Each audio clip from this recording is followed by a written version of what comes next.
제가 대학 때 부모님께 등록금도 안 받고 용돈도 안 받고 제가 스스로 했거든요. 음대를 반대하셨는데 제가 그렇게 하겠노라고 얘기했기 때문에 스스로 하면서 좀 많이 힘들었지만 주일날 말씀이 살아가는 힘이었어요. 그 시절에는 그 주일 말씀이 저한테 살아있는 양식이었거든요. 이제 아이를 키우고 육아를 하고 사회인이 되고 직장인이 되면서 주일날 말씀이 그렇게 설레지 않은 거예요. 근데 그것조차도 모른 채, 무딘 채 제가 살아오다가 학교 오는 게 너무 설레잖아요. 근데 어느 날 갑자기 문득 내가 이렇게 학교 오는 게 설렌데 하나님 앞에 예배 드리는 그날 가장 설레야 될 때 내 설렘이 있을까? 내가 정말 그렇게 기다려질까? 라는 질문을 던지게 되는 거예요. 근데 너무 부끄럽게 그렇지 않은 거예요. 그냥 말씀이 그렇게 주일 가는 예배가 설레지 않고 하나님 주시는 말씀 앞에 그렇게 설렘이 없다는 게 너무 좀 무서웠어요. 그래서 좀 다시 돌아보게 됐던 것 같아요.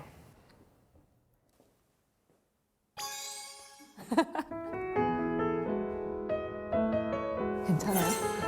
괜찮아. 죄송해요. 아니, 죄송해요. 문득 드는 생각이 내가 이렇게 학교를 가는 걸 설레하고 좋아하는 것처럼 주일 예배 말씀을 이렇게 기다려질까? 대학 때 이제 청년 때는 그 주일 말씀이 한 주를 살아가는 힘이었고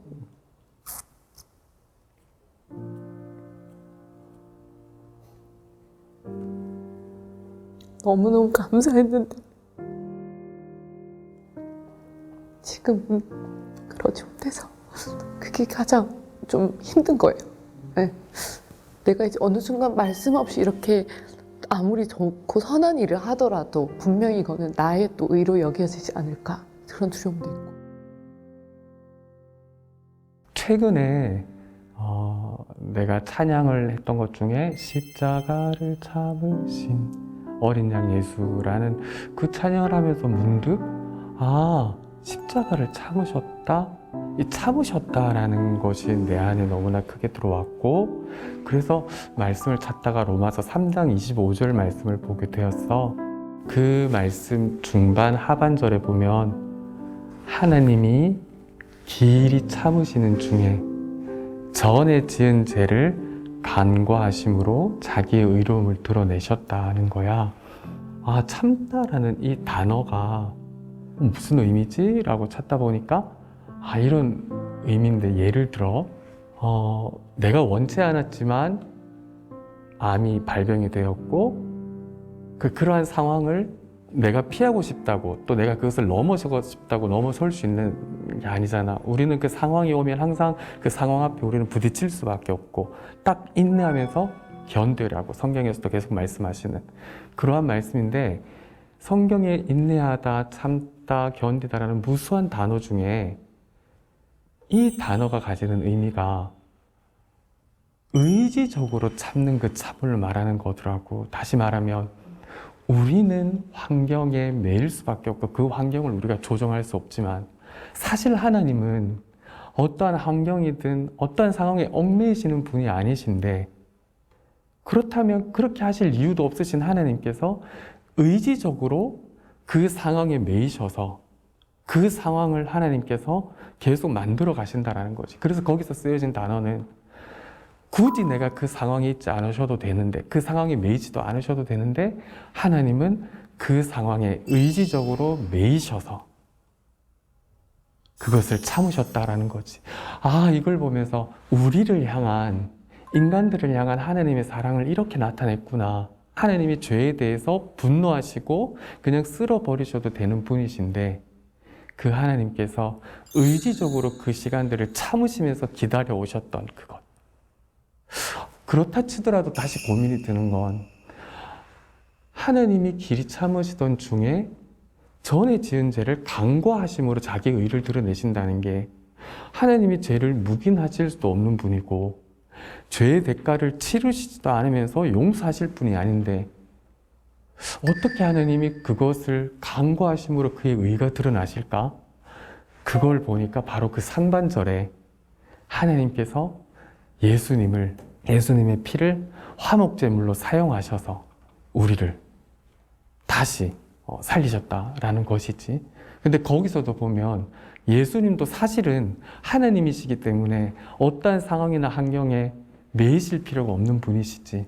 이 하나님의 모든 인류의 분노와 죄, 의로운 분노를 하나님은 예수 그리스도께 쏟아부으실 수밖에 없었고, 그 예수님은 저주받은 십자가에서 하나님의 그 온 우주적이면서도 인간의 모든 죄악을 그에게 하나님의 의로운 분노를 쏟아부을 수밖에 없었던 그 쏟아부으심을 예수님도 순종하심으로 받으셨고, 십자가에서 내려오실 수도 있었지만, 어떻게 해결하실 수 있었지만, 거기서 예수님도 다시 의지적으로 참으심으로 그 모든 것들을 감당하셨다라는 것.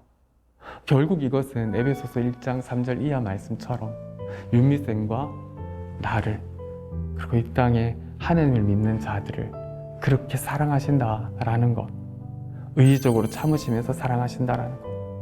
결론적으로 우리가 하나님을 사랑하려고, 하나님 저 새벽기도도 가요, 하나님 저 이제 말씀 볼게요, 하나님 어떻게 할게요 하는 것도 참 중요하지만, 하나님께서 윤미쌤에게, 하나님께서 우리 가정에 어떻게 행하셨는지를 떠올리다 보면 그 사랑이 나를 덮어서 나도 모르게 자연스럽게 그 사랑이 나를 이끌고 가서 말씀이든 기도든 하게 만드신다는 거야. 그래서 앞으로도 우리가 무엇을 하려는 계획도 중요하지만 그 이전에 하나님의 사랑을 더 많이, 내게 어떻게 행하셨는지, 내가 어떠한 자인데, 내가 어떠한 자였는데 이러한 나를 위해서 하나님이 어떻게 행하셨는지를 깊이 더 많이 생각한다면 그 사랑에 못 이겨 나도 더 하나님 앞으로 나아갈 수밖에 없는, 자연스럽게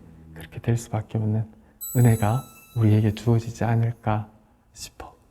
그 하나님의 사랑 가운데 그냥 깊이 빠져있는 윤미 선생님이 되기를 소망합니다.